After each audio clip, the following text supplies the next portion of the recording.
The Horror in the Museum by H.P. Lovecraft. Part 1. It was languid curiosity which first brought Stephen Jones to Rogers' museum. Someone had told him about the queer underground place in Southwark Street across the river, where waxen things so much more horrible than the worst effigies at Madame Tussaud's were shewn, and he had strolled in one April day to see how disappointing he would find it. Oddly, he was not disappointed. There was something different and distinctive here, after all. Of course, the usual gory commonplaces were present.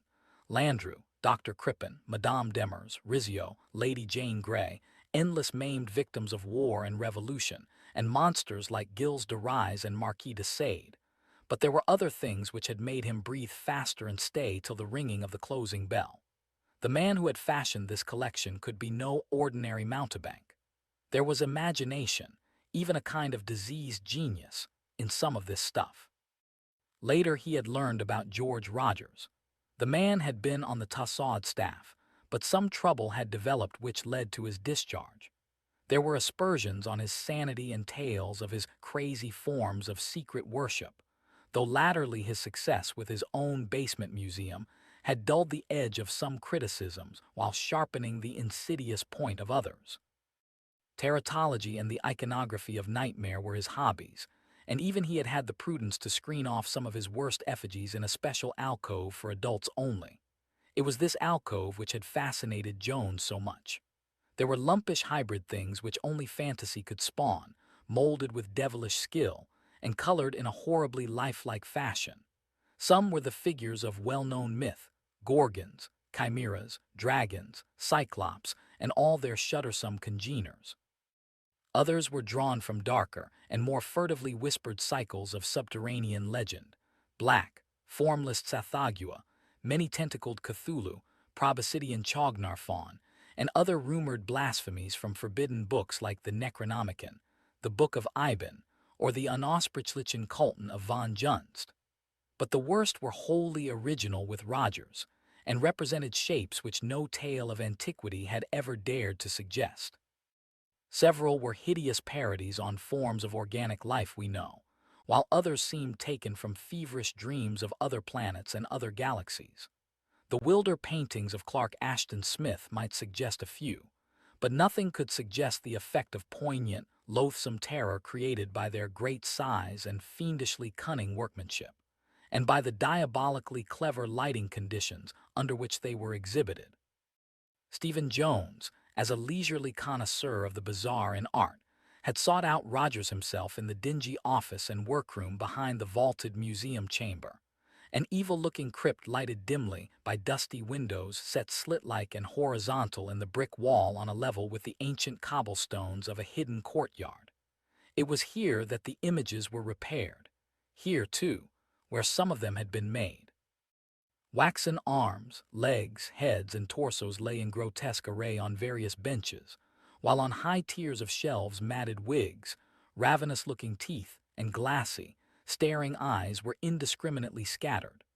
Costumes of all sorts hung from hooks, and in one alcove were great piles of flesh-colored wax cakes and shelves filled with paint cans and brushes of every description. In the center of the room was a large melting furnace used to prepare the wax for molding, its firebox topped by a huge iron container on hinges, with a spout which permitted the pouring of melted wax with the merest touch of a finger. Other things in the dismal crypt were less describable, isolated parts of problematical entities, whose assembled forms were the phantoms of delirium.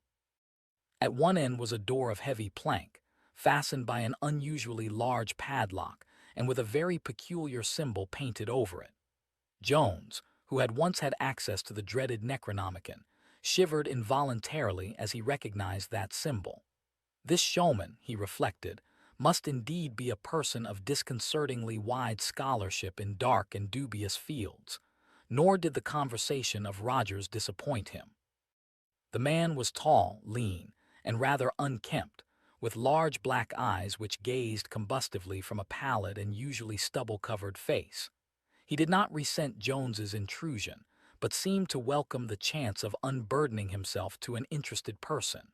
His voice was of singular depth and resonance, and harbored a sort of repressed intensity bordering on the feverish. Jones did not wonder that many had thought him mad. With every successive call, and such calls became a habit as the weeks went by, Jones had found Rogers more communicative and confidential. From the first, there had been hints of strange faiths and practices on the showman's part, and later on these hints expanded into tales, despite a few odd corroborative photographs, whose extravagance was almost comic. It was some time in June, on a night when Jones had brought a bottle of good whiskey and plied his host somewhat freely, that the really demented talk first appeared. Before that there had been wild enough stories, accounts of mysterious trips to Thibet, the African interior, the Arabian desert, the Amazon Valley, Alaska, and certain little-known islands of the South Pacific, plus claims of having read such monstrous and half-fabulous books as the prehistoric Pinacotic Fragments and the Dole chants attributed to malign and non-human Leng. But nothing in all this had been so unmistakably insane as what had cropped out that June evening under the spell of the whiskey. To be plain, Rogers began making vague boasts of having found certain things in nature that no one had found before, and of having brought back tangible evidences of such discoveries. According to his bibulous harangue, he had gone farther than anyone else in interpreting the obscure and primal books he studied, and had been directed by them to certain remote places where strange survivals are hidden, survivals of eons and life cycles earlier than mankind, and in some cases connected with other dimensions and other worlds, communication with which was frequent in the forgotten pre-human days. Jones marveled at the fancy which could conjure up such notions, and wondered just what Rogers' mental history had been. Had his work amidst the morbid grotesqueries of Madame Tussaud's been the start of his imaginative flights, or was the tendency innate, so that his choice of occupation was merely one of its manifestations? At any rate, the man's work was very closely linked with his notions. Even now there was no mistaking the trend of his blackest hints about the nightmare monstrosities in the screened-off, adults-only, alcove. Heedless of ridicule, he was trying to imply that not all of these demoniac abnormalities were artificial. It was Jones's frank skepticism and amusement at these irresponsible claims which broke up the growing cordiality. Rogers, it was clear, took himself very seriously, for he now became morose and resentful, continuing to tolerate Jones only through a dogged urge to break down his wall of urbane and complacent incredulity. Wild tales and suggestions of rites and sacrifices to nameless elder gods continued, and now and then Rogers would lead his guest to one of the hideous blasphemies in the screened-off alcove, and point out features difficult to reconcile with even the finest human craftsmanship. Jones continued his visits through sheer fascination, though he knew he had forfeited his host's regard. At times, he would try to humor Rogers with pretended assent to some mad hint or assertion, but the gaunt showman was seldom to be deceived by such tactics. The tension came to a head later in September. Jones had casually dropped into the museum one afternoon and was wandering through the dim corridors whose horrors were now so familiar, when he heard a very peculiar sound from the general direction of Rogers' workroom. Others heard it too, and started nervously as the echoes reverberated through the great vaulted basement. The three attendants exchanged odd glances, and one of them, a dark, taciturn, foreign-looking fellow who always served Rogers as a repairer and assistant designer, smiled in a way which seemed to puzzle his colleagues and which grated very harshly on some facet of Jones's sensibilities. It was the yelp or scream of a dog, and was such a sound as could be made only under conditions of the utmost fright and agony combined. Its stark, anguished frenzy was appalling to hear, and in this setting of grotesque abnormality it held a double hideousness. Jones remembered that no dogs were allowed in the museum. He was about to go to the door leading into the workroom, when the dark attendant stopped him with a word and a gesture. "Mr. Rogers," the man said in a soft, somewhat accented voice at once apologetic and vaguely sardonic, was out, and there were standing orders to admit no one to the workroom during his absence. As for that yelp, It was undoubtedly something out in the courtyard behind the museum. This neighborhood was full of stray mongrels, and their fights were sometimes shockingly noisy. There were no dogs in any part of the museum, but if Mr. Jones wished to see Mr. Rogers, he might find him just before closing time. After this, Jones climbed the old stone steps to the street outside and examined the squalid neighborhood curiously. The leaning, decrepit buildings, once dwellings but now largely shops and warehouses, were very ancient indeed. Some of them were of a gabled type seeming to go back to Tudor times, and a faint miasmatic stench hung subtly about the whole region. Beside the dingy house whose basement held the museum was a low archway pierced by a dark cobbled alley, and this Jones entered in a vague wish to find the courtyard behind the workroom and settle the affair of the dog more comfortably in his mind. The courtyard was dim in the late afternoon light, hemmed in by rear walls even uglier and more intangibly menacing than the crumbling street facades of the evil old houses. Not a dog was in sight, and Jones wondered how the aftermath of such a frantic turmoil could have completely vanished so soon.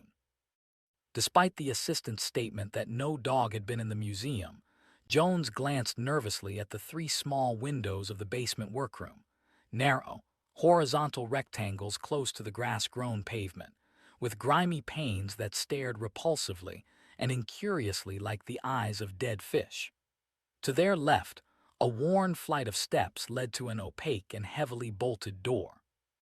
Some impulse urged him to crouch low on the damp, broken cobblestones and peer in, on the chance that the thick green shades, worked by long cords that hung down to a reachable level, might not be drawn. The outer surfaces were thick with dirt, but as he rubbed them with his handkerchief, he saw there was no obscuring curtain in the way of his vision. So shadowed was the cellar from the inside that not much could be made out, but the grotesque working paraphernalia now and then loomed up spectrally as Jones tried each of the windows in turn. It seemed evident at first that no one was within, yet when he peered through the extreme right-hand window, the one nearest the entrance alley, he saw a glow of light at the farther end of the apartment which made him pause in bewilderment. There was no reason why any light should be there. It was an inner side of the room, and he could not recall any gas or electric fixture near that point. Another looked to find the glow as a large vertical rectangle, and a thought occurred to him. It was in that direction that he had always noticed the heavy plank door with the abnormally large padlock, the door which was never opened, and above which was crudely smeared that hideous cryptic symbol from the fragmentary records of forbidden elder magic. It must be open now, and there was a light inside. All his former speculations as to where that door led, and as to what lay behind it, were now renewed with trebly disquieting force. Jones wandered aimlessly around the dismal locality till close to 6 o'clock, when he returned to the museum to make the call on Rogers. He could hardly tell why he wished so especially to see the man just then, but there must have been some subconscious misgivings about that terribly unplaceable canine scream of the afternoon, and about the glow of light in that disturbing and usually unopened inner doorway with the heavy padlock. The attendants were leaving as he arrived, and he thought that Orabona, the dark foreign-looking assistant, eyed him with something like sly, repressed amusement. He did not relish that look, even though he had seen the fellow turn it on his employer many times. The vaulted exhibition room was ghoulish in its desertion, but he strode quickly through it and rapped at the door of the office and workroom. Response was slow in coming, though there were footsteps inside. Finally, in response to a second knock, the lock rattled, and the ancient six-paneled portal creaked reluctantly open to reveal the slouching, feverish-eyed form of George Rogers. From the first it was clear that the showman was in an unusual mood. There was a curious mixture of reluctance and actual gloating in his welcome, and his talk at once veered to extravagances of the most hideous and incredible sort. Surviving elder gods, nameless sacrifices, the other than artificial nature of some of the alcove horrors, all the usual boasts, but uttered in a tone of peculiarly increasing confidence. Obviously, Jones reflected, the poor fellow's madness was gaining on him. From time to time, Rogers would send furtive glances toward the heavy, padlocked inner door at the end of the room, or toward a piece of coarse burlap on the floor not far from it, beneath which some small object appeared to be lying. Jones grew more nervous as the moments passed, and began to feel as hesitant about mentioning the afternoon's oddities as he had formerly been anxious to do so. Rogers' sepulchrally resonant bass almost cracked under the excitement of his fevered rambling. "Do you remember," he shouted, "what I told you about that ruined city in Indochina where the Tichos lived? You had to admit I'd been there when you saw the photographs, even if you did think I made that oblong swimmer in darkness out of wax, if you'd seen it writhing in the underground pools as I did. Well, this is bigger still. I never told you about this because I wanted to work out the later parts before making any claim. When you see the snapshots, you'll know the geography couldn't have been faked, and I fancy I have another way of proving that it isn't any waxed concoction of mine. You've never seen it, for the experiments wouldn't let me keep it on exhibition." The showman glanced queerly at the padlocked door. "It all comes from that long ritual in the 8th Pinacotic fragment. When I got it figured out, I saw it could have only one meaning. There were things in the north before the land of Lammer, before mankind existed, and this was one of them. It took us all the way to Alaska and up the Nodak from Fort Morton, but the thing was there as we knew it would be. Great cyclopean ruins, acres of them. There was less left than we had hoped for, but after 3 million years, what could one expect? And weren't the Esquimau legends all in the right direction? We couldn't get one of the beggars to go with us, and had to sledge all the way back to Nome for Americans. Orabona was no good up in that climate. It made him sullen and hateful. I'll tell you later how we found it. When we got the ice blasted out of the pylons of the central ruin, the stairway was just as we knew it would be. Some carvings still there, and it was no trouble keeping the Yankees from following us in." Orabona shivered like a leaf. You'd never think it from the damned insolent way he struts around here. He knew enough of the elder lore to be properly afraid. The eternal light was gone, but our torches showed enough. We saw the bones of others who had been before us eons ago when the climate was warm. Some of these bones were of things you couldn't even imagine. At the 3rd level down, we found the ivory throne the fragments said so much about, and I may as well tell you it wasn't empty. The thing on that throne didn't move, and we knew then that it needed the nourishment of sacrifice, but we didn't want to wake it then. Better to get it to London first. Orabona and I went to the surface for the big box, but when we had packed it, we couldn't get it up the 3 flights of steps. These steps weren't made for human beings, and their size bothered us. Anyway, it was devilish heavy. We had to have the Americans down to get it out. They weren't anxious to go into the place, but of course the worst thing was safely inside the box. We told them it was a batch of ivory carvings, archaeological stuff, and after seeing the carved throne, they probably believed us. It's a wonder they didn't suspect hidden treasure and demand a share. They must have told queer tales around Nome later on, though I doubt if they ever went back to those ruins, even for the ivory throne." Rogers paused, felt around in his desk, and produced an envelope of good-sized photographic prints. Extracting one and laying it face down before him, he handed the rest to Jones. The set was certainly an odd one. Ice-clad hills, dog sledges, men in furs, and vast tumbled ruins against a background of snow. Ruins whose bizarre outlines and enormous stone blocks could hardly be accounted for. One flashlight view showed an incredible interior chamber with wild carvings and a curious throne whose proportion could not have been designed for a human occupant. The carvings on the gigantic masonry, high walls and peculiar vaulting overhead, were mainly symbolic and involved both wholly unknown designs and certain hieroglyphs darkly cited in obscene legends. Over the throne loomed the same dreadful symbol which was now painted on the workroom wall above the padlocked plank door. Jones darted a nervous glance at the closed portal. Assuredly, Rogers had been to strange places and had seen strange things. Yet this mad interior picture might easily be a fraud, taken from a very clever stage setting. One must not be too credulous. But Rogers was continuing. "Well, we shipped the box from Nome and got to London without any trouble. That was the first time we'd ever brought back anything that had a chance of coming alive. I didn't put it on display because there were more important things to do for it. It needed the nourishment of sacrifice, for it was a god.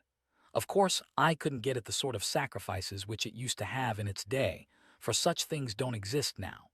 But there were other things which might do. The blood is the life, you know. Even the lemurs and elementals that are older than the earth will come when the blood of men or beasts is offered under the right conditions. The expression on the narrator's face was growing very alarming and repulsive, so that Jones fidgeted involuntarily in his chair. Rogers seemed to notice his guest's nervousness and continued with a distinctly evil smile. It was last year that I got it, and ever since then I've been trying rites and sacrifices.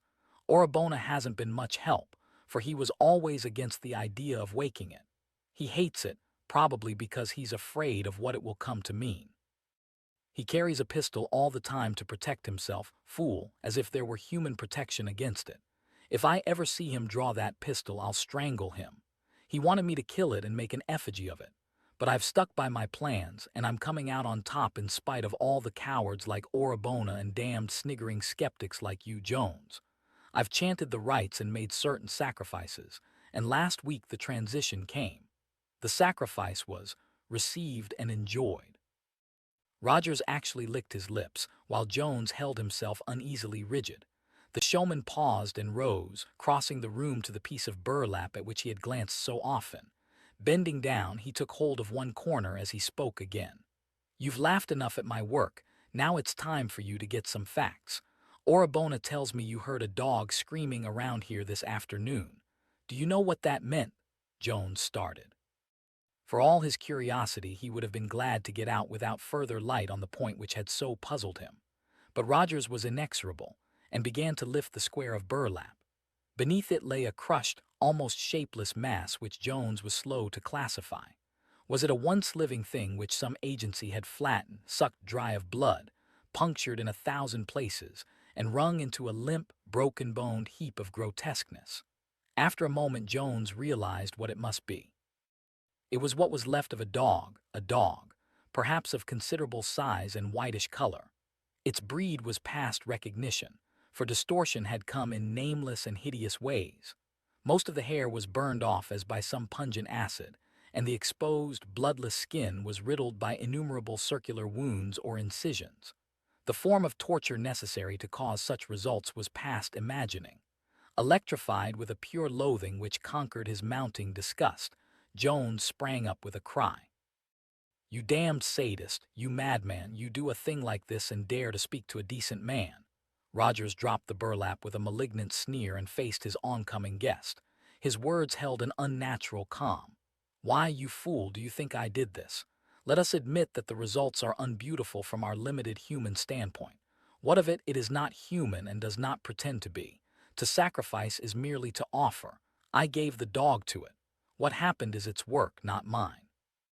It needed the nourishment of the offering and took it in its own way. But let me show you what it looks like." As Jones stood hesitating, the speaker returned to his desk and took up the photograph he had laid face down without showing.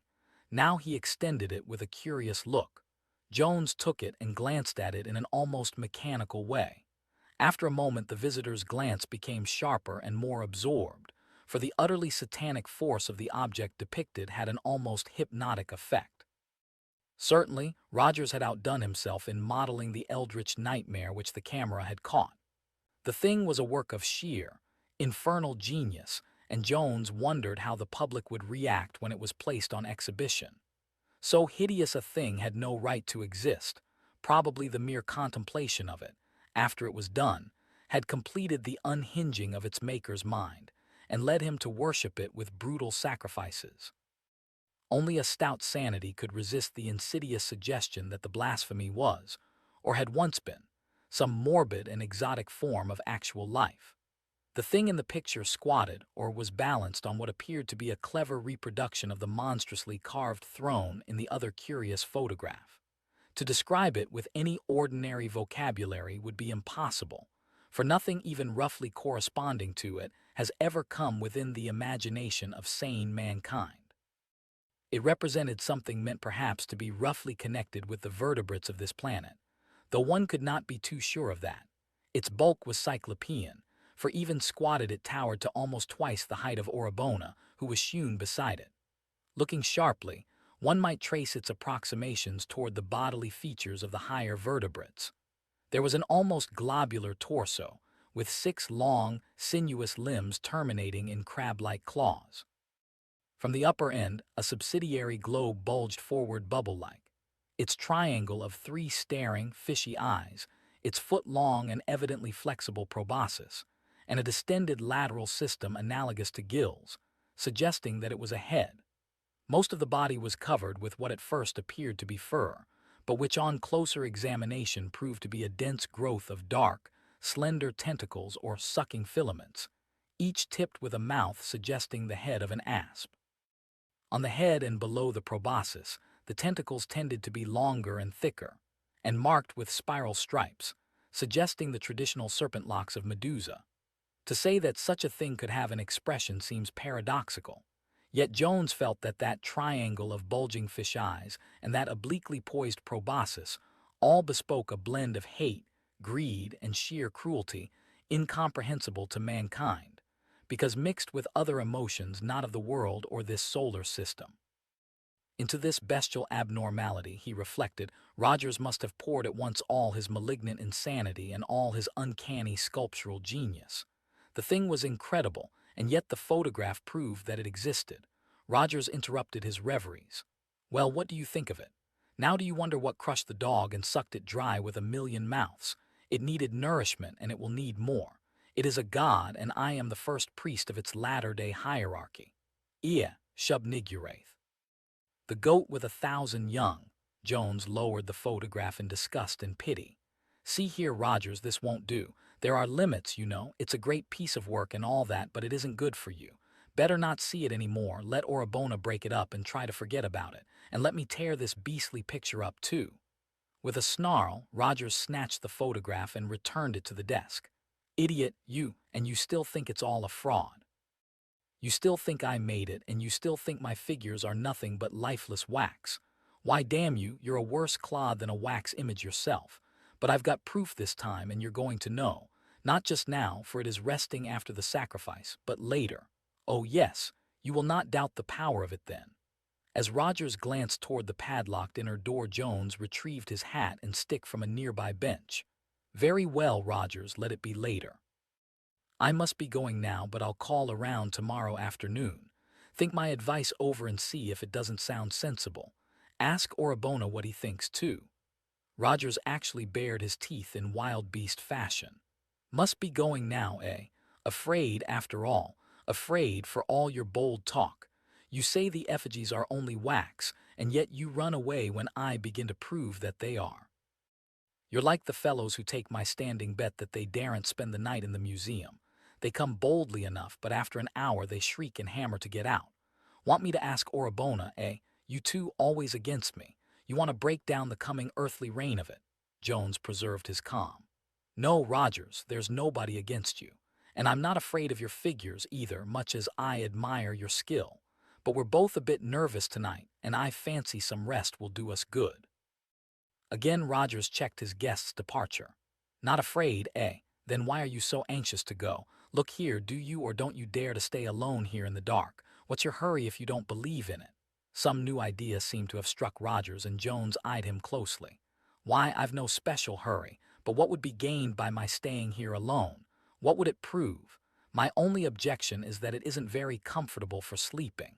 What good would it do either of us? This time it was Jones who was struck with an idea. He continued in a tone of conciliation. See here, Rogers, I've just asked you what it would prove if I stayed when we both know. It would prove that your effigies are just effigies, and that you oughtn't to let your imagination go the way it's been going lately. Suppose I do stay. If I stick it out till morning, will you agree to take a new view of things, go on a vacation for 3 months or so, and let Orabona destroy that new thing of yours? Come now, isn't that fair? The expression on the showman's face was hard to read. It was obvious that he was thinking quickly, and that of sundry conflicting emotions, malign triumph was getting the upper hand. His voice held a choking quality as he replied, "Fair enough. If you do stick it out, I'll take your advice. But stick you must. We'll go out for dinner and come back. I'll lock you in the display room and go home. In the morning, I'll come down ahead of Orabona. He comes half an hour before the rest and see how you are. But don't try it unless you are very sure of your skepticism. Others have backed out. You have that chance. And I suppose a pounding on the outer door would always bring a constable. You may not like it so well after a while. You'll be in the same building, though not in the same room with it." As they left the rear door into the dingy courtyard, Rogers took with him the piece of burlap, weighted with a gruesome burden. Near the center of the court was a manhole, whose cover the showman lifted quietly, and with a shuddersome suggestion of familiarity. Burlap and all, the burden went down to the oblivion of a cloacal labyrinth. Jones shuddered, and almost shrank from the gaunt figure at his side as they emerged into the street. By unspoken mutual consent, they did not dine together, but agreed to meet in front of the museum at 11. Jones hailed a cab and breathed more freely when he had crossed Waterloo Bridge and was approaching the brilliantly lighted Strand. He dined at a quiet cafe and subsequently went to his home in Portland Place to bathe and get a few things. Idly he wondered what Rogers was doing.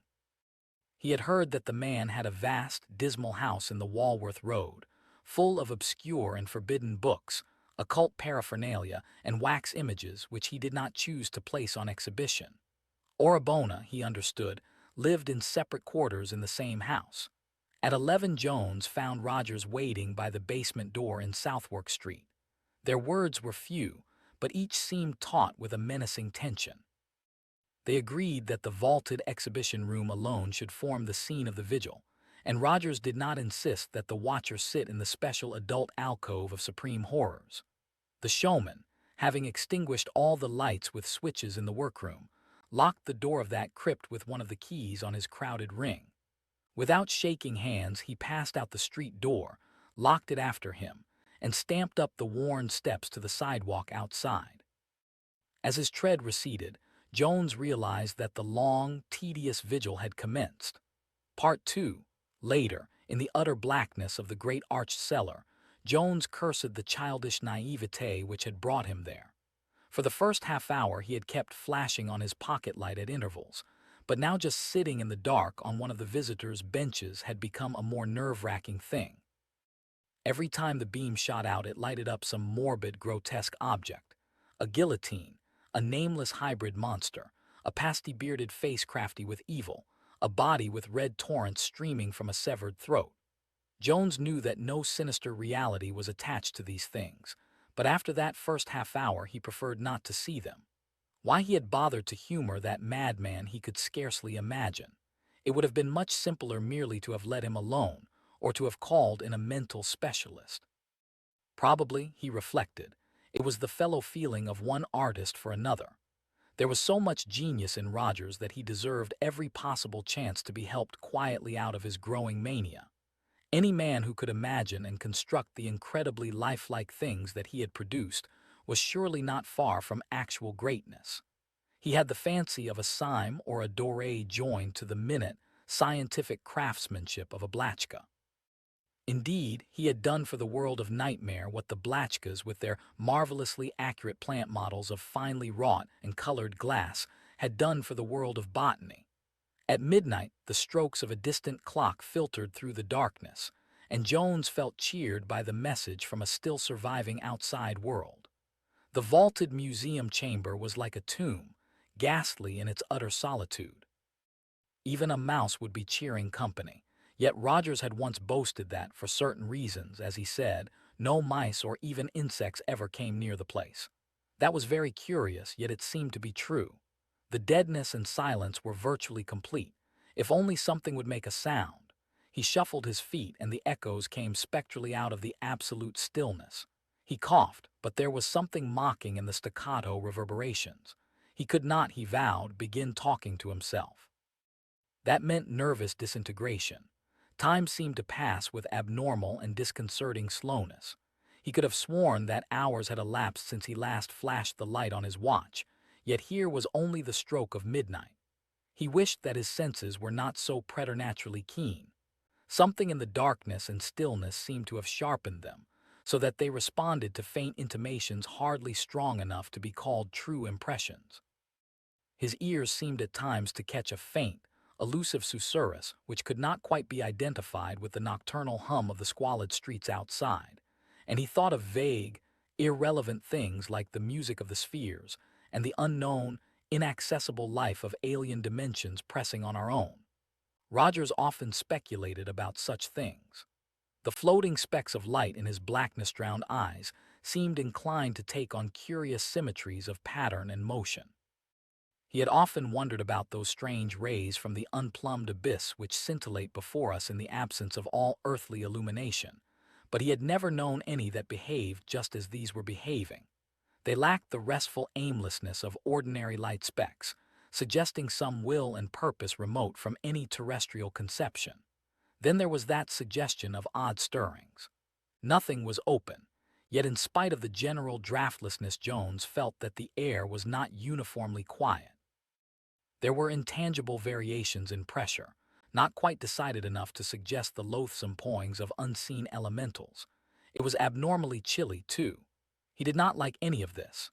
The air tasted salty, as if it were mixed with the brine of dark subterranean waters, and there was a bare hint of some odor of ineffable mustiness. In the daytime he had never noticed that the waxen figures had an odor. Even now that half-received hint was not the way wax figures ought to smell. It was more like the faint smell of specimens in a natural history museum. Curious, in view of Rogers' claims that his figures were not all artificial. Indeed, it was probably that claim which made one's imagination conjure up the olfactory suspicion. One must guard against excesses of the imagination. Had not such things driven poor Rogers mad? But the utter loneliness of this place was frightful. Even the distant chimes seemed to come from across cosmic gulfs. It made Jones think of that insane picture which Rogers had showed him. The wildly carved chamber with the cryptic throne which the fellow had claimed was part of a 3 million-year-old ruin in the shunned and inaccessible solitudes of the Arctic. Perhaps Rogers had been to Alaska, but that picture was certainly nothing but stage scenery. It couldn't normally be otherwise, with all that carving and those terrible symbols. And that monstrous shape supposed to have been found on that throne. What a flight of diseased fancy. Jones wondered just how far he actually was from the insane masterpiece in wax. Probably it was kept behind that heavy, padlocked plank door leading somewhere out of the workroom. But it would never do to brood about a waxen image.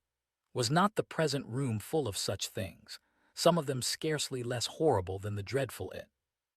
And beyond a thin canvas screen on the left was the adults-only alcove with its nameless phantoms of delirium. The proximity of the numberless waxen shapes began to get on Jones's nerves more and more as the quarter hours wore on. He knew the museum so well that he could not get rid of their usual images, even in the total darkness. Indeed, the darkness had the effect of adding to the remembered images certain, very disturbing imaginative overtones. The guillotine seemed to creak, and the bearded face of Landru, slayer of his 50 wives, twisted itself into expressions of monstrous menace.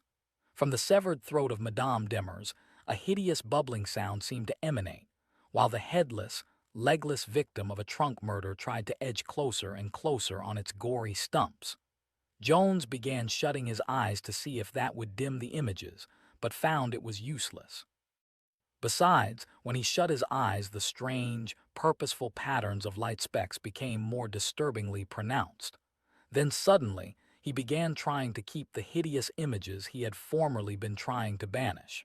He tried to keep them because they were giving place to still more hideous ones. In spite of himself, his memory began reconstructing the utterly non-human blasphemies that lurked in the obscurer corners, and these lumpish hybrid growths oozed and wriggled toward him as though hunting him down in a circle. Black Tsathoggua molded itself from a toad-like gargoyle to a long, sinuous line with hundreds of rudimentary feet, and a lean, rubbery night-gaunt spread its wings as if to advance and smother the watcher. Jones braced himself to keep from screaming. He knew he was reverting to the traditional terrors of his childhood, and resolved to use his adult reason to keep the phantoms at bay. It helped a bit, he found, to flash the light again. Frightful as were the images it showed, these were not as bad as what his fancy called out of the utter blackness. But there were drawbacks. Even in the light of his torch, he could not help suspecting a slight, furtive trembling on the part of the canvas partition screening off the terrible, adults-only alcove. He knew what lay beyond and shivered. Imagination called up the shocking form of fabulous Yog-Sothoth, only a congeries of iridescent globes, yet stupendous in its malign suggestiveness. What was this accursed mass slowly floating toward him and bumping on the partition that stood in the way? A small bulge in the canvas far to the right suggested the sharp horn of Naf-K, the hairy myth thing of the Greenland ice, that walked sometimes on 2 legs, sometimes on 4, and sometimes on 6.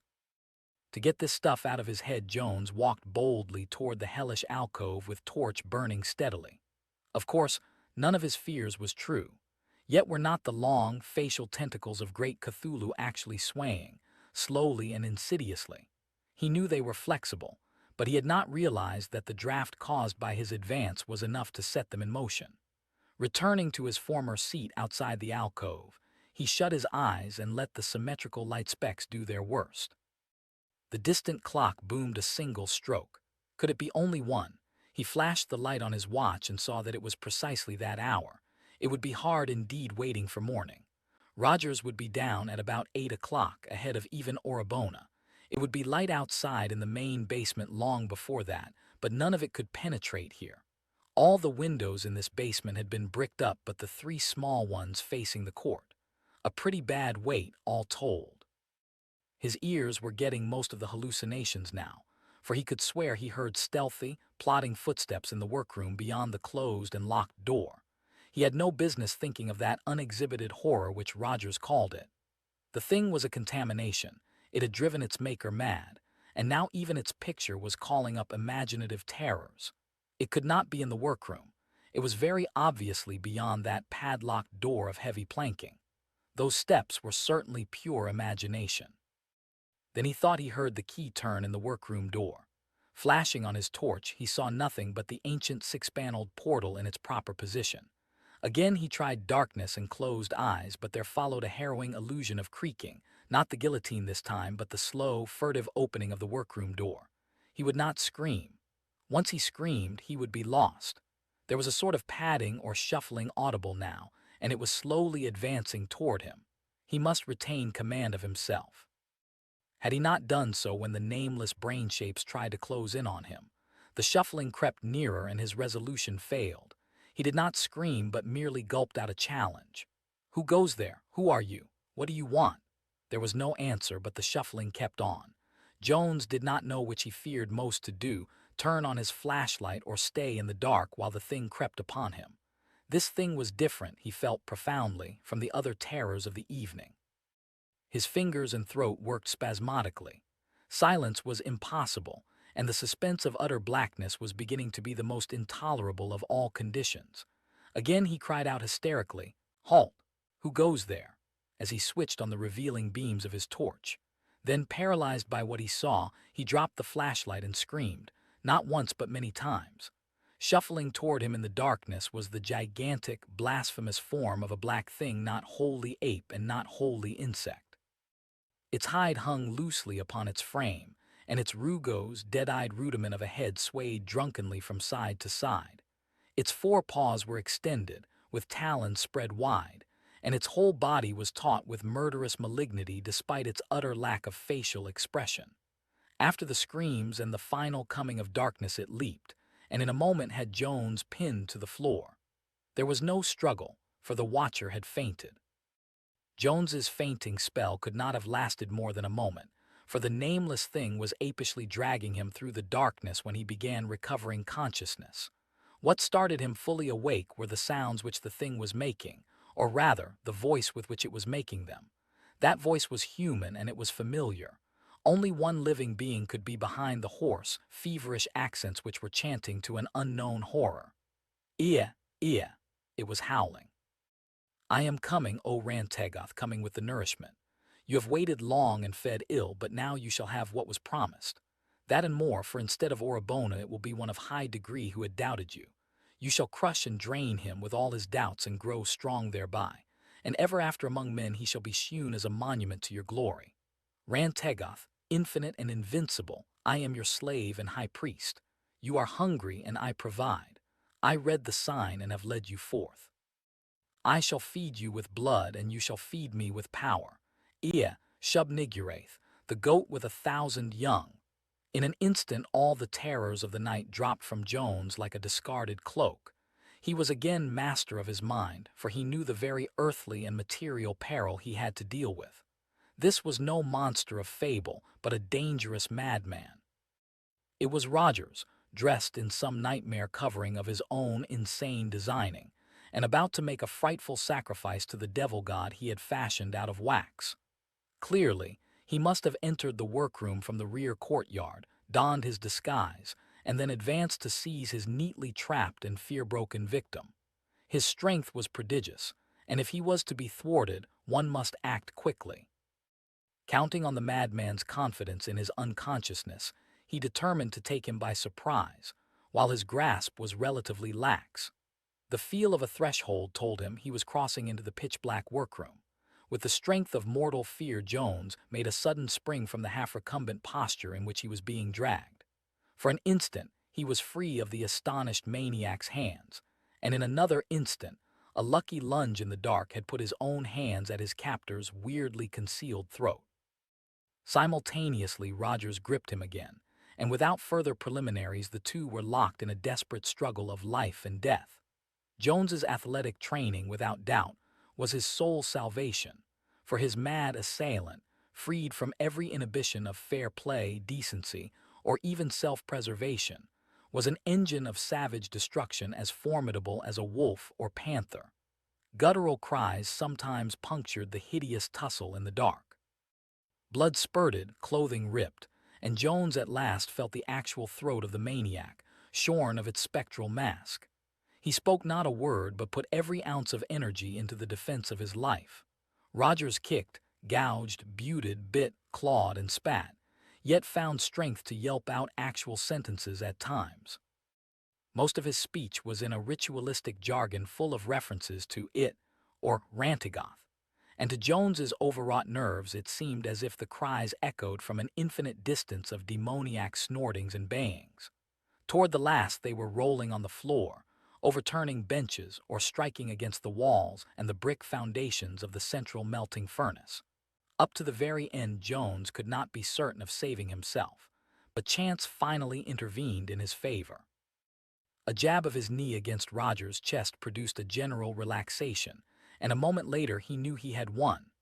Though hardly able to hold himself up, Jones rose and stumbled about the walls seeking the light switch, for his flashlight was gone, together with most of his clothing.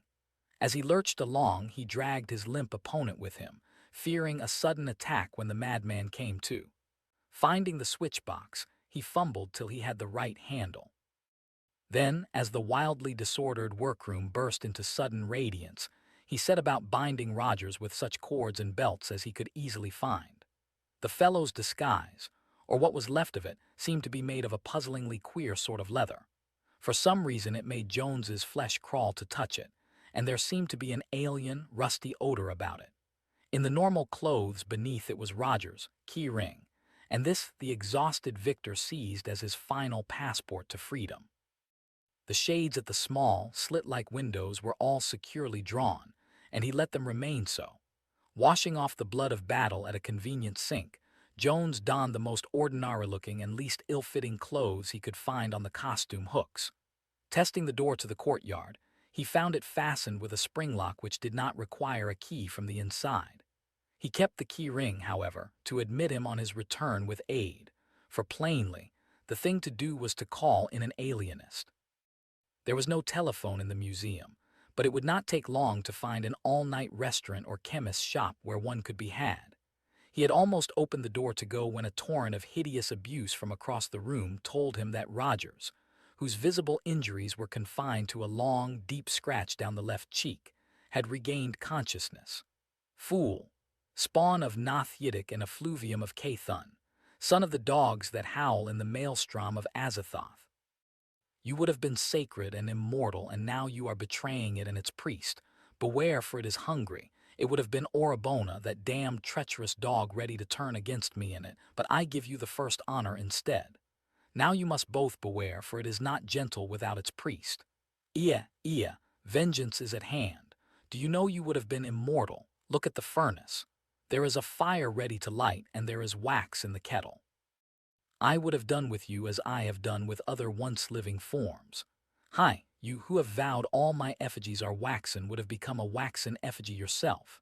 The furnace was all ready. When it had had its fill and you were like that dog I showed you, I would have made your flat and punctured fragments immortal. Wax would have done it. Haven't you said I'm a great artist?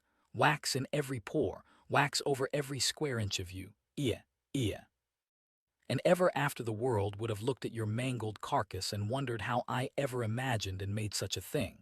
Hi, and Orabona would have come next, and others after him, and thus would my waxen family have grown. Dog, do you still think I made all my effigies? Why not say preserved? You know by this time the strange places I've been to, and the strange things I've brought back. Coward, you could never face the dimensional shambler whose hide I put on to scare you. The mere sight of it alive, or even the full-fledged thought of it, would kill you instantly with fright. Ea, Ea, it waits hungry for the blood that is the life. Rogers, propped against the wall, swayed to and fro in his bonds. See here, Jones, if I let you go, will you let me go? It must be taken care of by its high priest. Orabona will be enough to keep it alive, and when he is finished I will make his fragments immortal in wax for the world to see. It could have been you, but you have rejected the honor. I won't bother you again. Let me go, and I will share with you the power that it will bring me. Ea, Ea, great is Rhan-Tegoth, let me go, let me go. It is starving down there beyond that door, and if it dies, the old ones can never come back. Hi, hi, let me go. Jones merely shook his head, though the hideousness of the showman's imaginings revolted him. Rogers, now staring wildly at the padlocked plank door, thumped his head again and again against the brick wall and kicked with his tightly bound ankles. Jones was afraid he would injure himself, and advanced to bind him more firmly to some stationary object. Writhing, Rogers edged away from him and set up a series of frenetic ululations whose utter, monstrous unhumanness was appalling, and whose sheer volume was almost incredible. It seemed impossible that any human throat could produce noises so loud and piercing, and Jones felt that if this continued there would be no need to telephone for aid. It could not be long before a constable would investigate, even granting that there were no listening neighbors in this deserted warehouse district. WZA, WZA, howled the madman. Yakahabo Roman 2 Rhan-Tegoth, Cthulhu FH-Tan, I, Rhan-Tegoth, Rhan-Tegoth, Rhan-Tegoth. The tautly trussed creature, who had started squirming his way across the littered floor, now reached the padlocked plank door and commenced knocking his head thunderously against it. Jones dreaded the task of binding him further, and wished he were not so exhausted from the previous struggle. This violent aftermath was getting hideously on his nerves, and he began to feel a return of the nameless qualms he had felt in the dark. Everything about Rogers and his museum was so hellishly morbid and suggestive of black vistas beyond life. It was loathsome to think of the waxen masterpiece of abnormal genius, which must at this very moment be lurking close at hand in the blackness beyond the heavy, padlocked door. And now something happened which sent an additional chill down Jones's spine and caused every hair, even the tiny growth on the backs of his hands, to bristle with a vague fright beyond classification. Rogers had suddenly stopped screaming and beating his head against the stout plank door, and was straining up to a sitting posture, head cocked on one side as if listening intently for something. All at once a smile of devilish triumph overspread his face, and he began speaking intelligibly again, this time in a hoarse whisper contrasting oddly with his former stentorian howling. Listen, fool, listen hard. It has heard me and is coming. Can't you hear it splashing out of its tank down there at the end of the runway? I dug it deep because there was nothing too good for it. It is amphibious, you know. You saw the gills in the picture.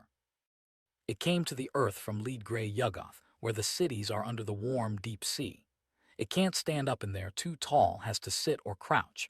Let me get my keys, we must let it out and kneel down before it. Then we will go out and find a dog or cat, or perhaps a drunken man, to give it the nourishment it needs. It was not what the madman said, but the way he said it, that disorganized Jones so badly. The utter, insane confidence and sincerity in that crazed whisper were damnably contagious. Imagination, with such a stimulus, could find an active menace in the devilish wax figure that lurked unseen just beyond the heavy planking. Eyeing the door in unholy fascination, Jones noticed that it bore several distinct cracks, though no marks of violent treatment were visible on this side. He wondered how large a room or closet lay behind it, and how the waxen figure was arranged. The maniac's idea of a tank and runway was as clever as all his other imaginings. Then, in one terrible instant, Jones completely lost the power to draw a breath. The leather belt he had seized for Rogers, further strapping, fell from his limp hands, and a spasm of shivering convulsed him from head to foot. He might have known the place would drive him mad as it had driven Rogers, and now he was mad. He was mad, for he now harbored hallucinations more weird than any which had assailed him earlier that night. The madman was bidding him hear the splashing of a mythical monster in a tank beyond the door, and now, God help him, he did hear it. Rogers saw the spasm of horror reach Jones's face and transform it to a staring mask of fear. He cackled. "At last, fool, you believe. At last you know, you hear it and it comes. Get me my keys, fool, we must do homage and serve it." But Jones was past paying attention to any human words, mad or sane. Phobic paralysis held him immobile and half-conscious, with wild images racing phantasmagorically through his helpless imagination.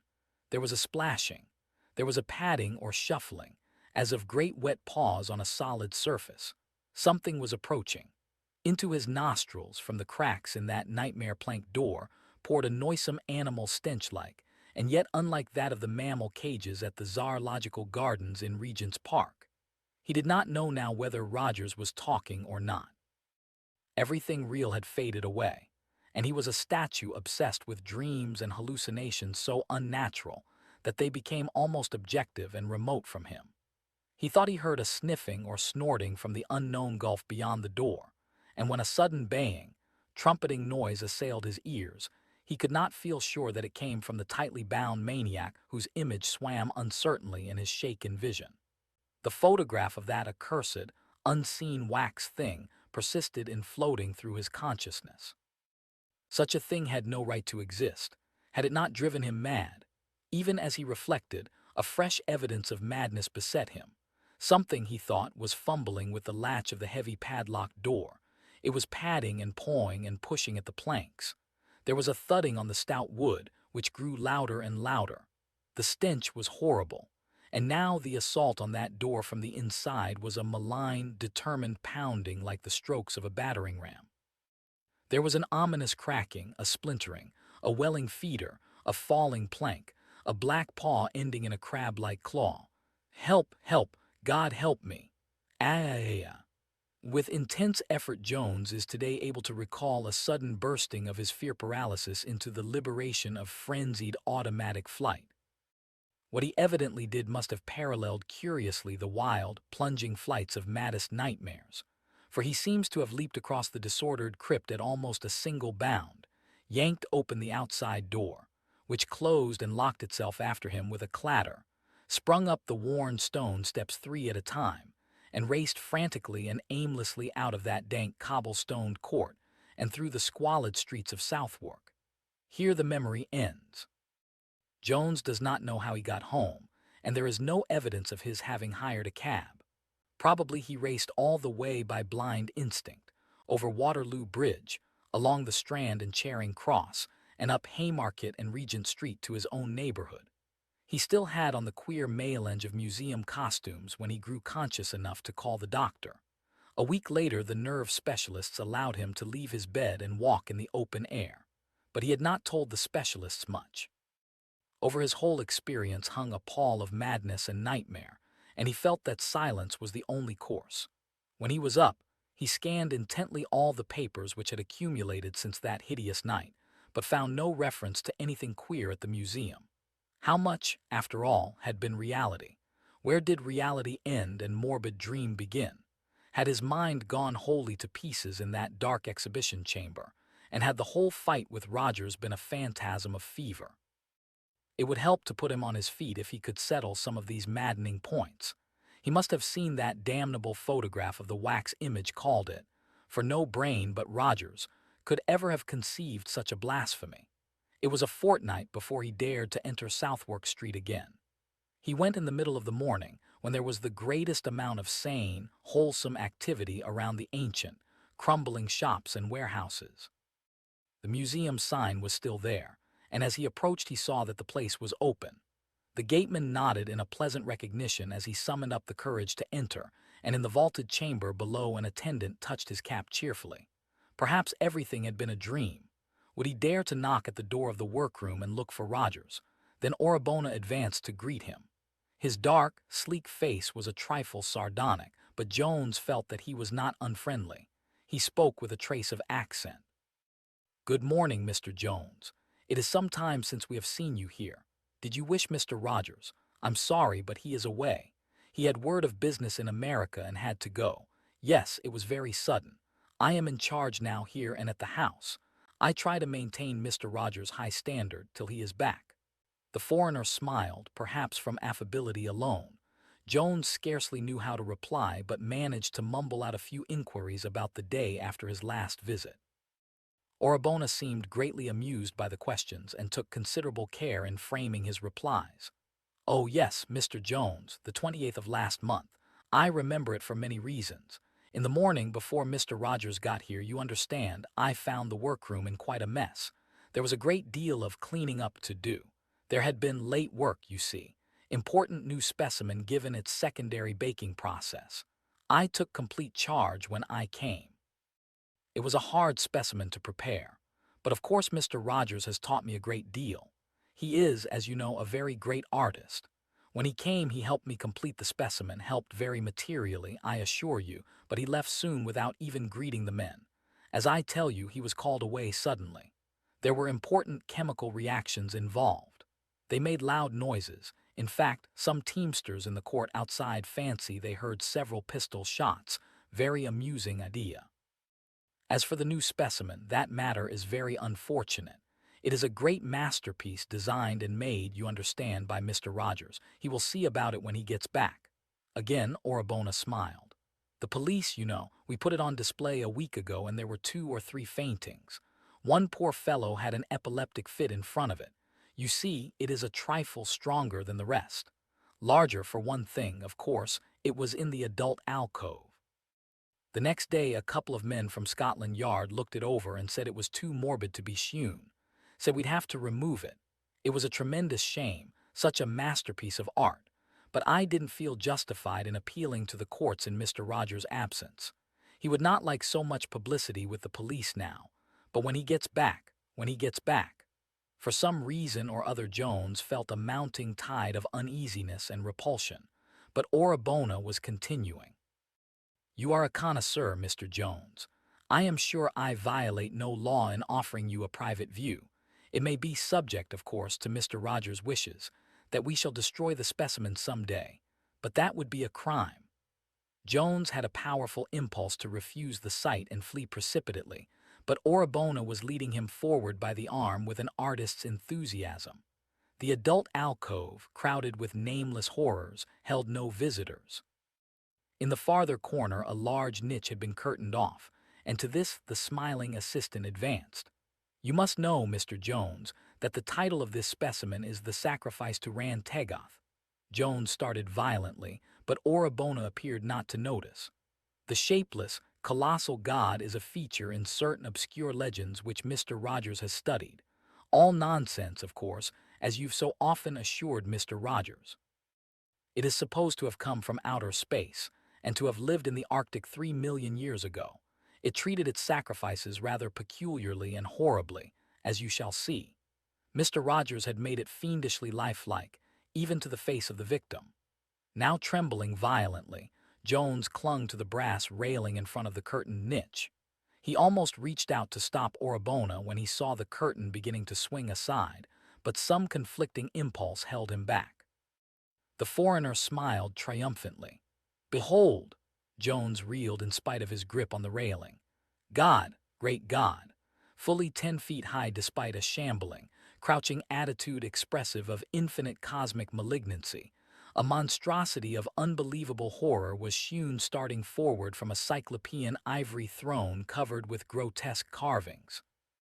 In the central pair of its 6 legs it bore a crushed, flattened, distorted, bloodless thing, riddled with a million punctures, and in places seared as with some pungent acid. Only the mangled head of the victim, lolling upside down at one side, revealed that it represented something once human. The monster itself needed no title for one who had seen a certain hellish photograph. That damnable print had been all too faithful, yet it could not carry the full horror which lay in the gigantic actuality.